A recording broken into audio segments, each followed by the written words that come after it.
कि दशम पातशाह हिदायत दिया करते थे कि अपनी स्त्री संग स्नेह बढ़ाओ पर स्त्री स्वप्न न लाओ, क्योंकि धर्म तो यही कहता है कि कर्मों अनुसार हम जिसके साथ भी ब्याह गए उसके अलावा किसी और के बारे में सोचना भी कितना बड़ा पाप है हम जानते ही नहीं।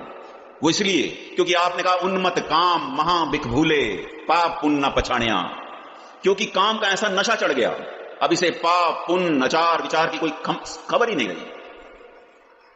क्योंकि ब्याह हुआ, बच्चे भी हो गए और थोड़े बहुत पैसे भी कमा लिए, फिर नतीजा क्या हुआ? आपने कहा सुत संपत देख ए मन गर्भया राम हृदय ते खोया। सुत मैंने बच्चे, संपत मैंने धन। माया के दो ही रूप हैं, जड़ माया चेतन माया। जब बंदे के 4 दिन अच्छे आते हैं उस वक्त इस बात का अंदाजा नहीं होता कि फिर कभी जीवन में गिरावट भी आएगी। जब पतंग आसमान की बुलंदियों पर होती है कहां खबर होती है कि अगर कट तो बहुत ज्यादा डोर का नुकसान तो उसी वक्त ही होता है।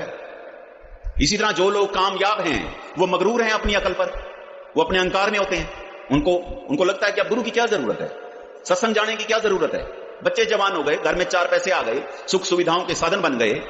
ये नहीं पता कि सुख पहले भोग बनता है, भोग के बाद रोग बनता है।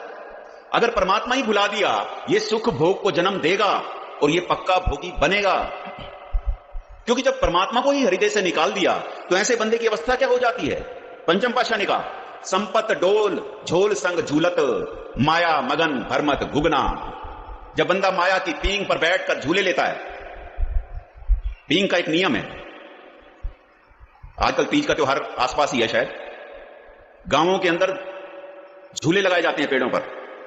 कभी झूले को गौर से देखना, जब बंदा बैठकर झूले लेता है तो जितनी फोर्स वो आगे की तरफ लगाता है, पीछे लाने के लिए फोर्स नहीं लगानी होती, पीछे पींग अपने आप ही आती है। इसी तरह जो लोग माया की पींग पर बैठकर झूले लेते हैं अपनी कर्म इंद्रियों ज्ञान इंद्रियों मन को सूरत को, जितना जोर वो माया की तरफ लगाते हैं उतना ही वो परमात्मा से दूर हो जाते हैं। क्योंकि माया के अंधेरे ने इसे उल्लू बना दिया। आसमान पर सूरज चढ़ा है, उल्लू को नजर नहीं आया। इसी तरह हमारे अंदर भी सूरजों का सूरज परमात्मा अंदर है, नहीं दिखता। चंद्रमा का भी चंद्रमा ब्रह्मांडों का रचनहार अंदर बैठा है, लेकिन बीच में माया ने ऐसा अंधेरा बना दिया, नहीं दिखता, नहीं दिखता। ऐसी हालत हो चुकी है। और इतना ही नहीं, आपने तो कहा अवर मर्त